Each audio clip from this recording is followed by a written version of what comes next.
산책로를 걸어갈 때 한참을 갔는데 길가에 조금 높은, 보통 사람들의 그 무릎보다 좀 높은 그런 위치에 만들어진 화단이 있습니다. 그 화단 위에 1.5리터 물병이 똑바로 세워져 있었습니다. 보니까 위에서 한 뼘쯤 되는 거기까지 물이 내려가 있었습니다.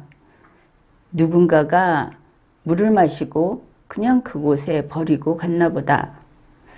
그렇게 생각을 했습니다. 그런데 잘 보면 그 사람은 물을 왜 거기에 두고 갔을까? 뒤에 오는 다른 사람이 혹시 그 물을 마실 것을 기대했을까? 아무도 그 물을 마시지 않을 것이다. 이렇게 혼자 생각을 했습니다. 아무튼 그 물병은 그런 대로 잘 서 있을 것 같았습니다. 바람이 분다고 해서 쓰러질 것 같지 않았다. 이런 뜻입니다. 일단 무게중심이 낮은 곳에 있었고, 그리고 위치도 그러했고, 그래서 그 물병은 그렇게 언제까지 있을 것인가 이렇게 궁금해하면서 지나갔습니다. 그리고 다시 돌아오는 길에 그 물병을 또 보았습니다.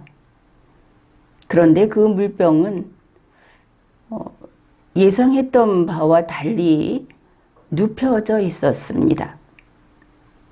달리 표현하면 쓰러져 있었습니다. 그래서 불과 얼마 사이에 저 물병이 누워 있구나. 왜 이렇게 됐을까?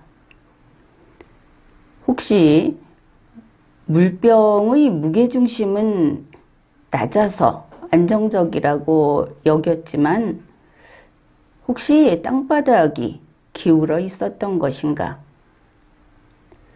그런데 특히 그렇게 보이지도 않았습니다.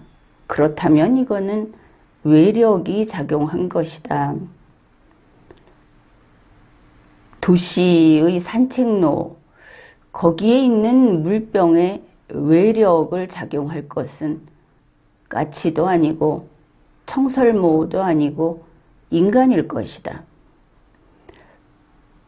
그 인간은 굳이 왜 그랬을까 싶기도 하지만 그게 인간입니다.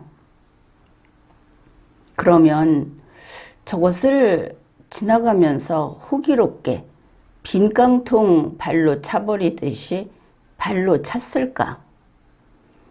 그런데 그렇게 하기에는 그 물병의 위치가 너무 높습니다.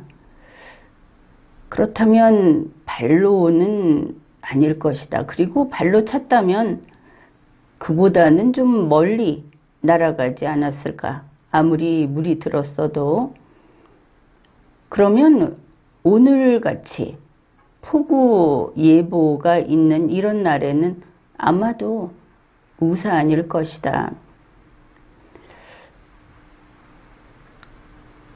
코로나 팬데믹 상황에서 손으로 그것을 굳이 집어서 그런 일을 하지는 않을 것이고, 그렇다면 우산으로 부질없이 왜 멀쩡히 서 있는 물병을 쳐서 쓰러뜨렸을까?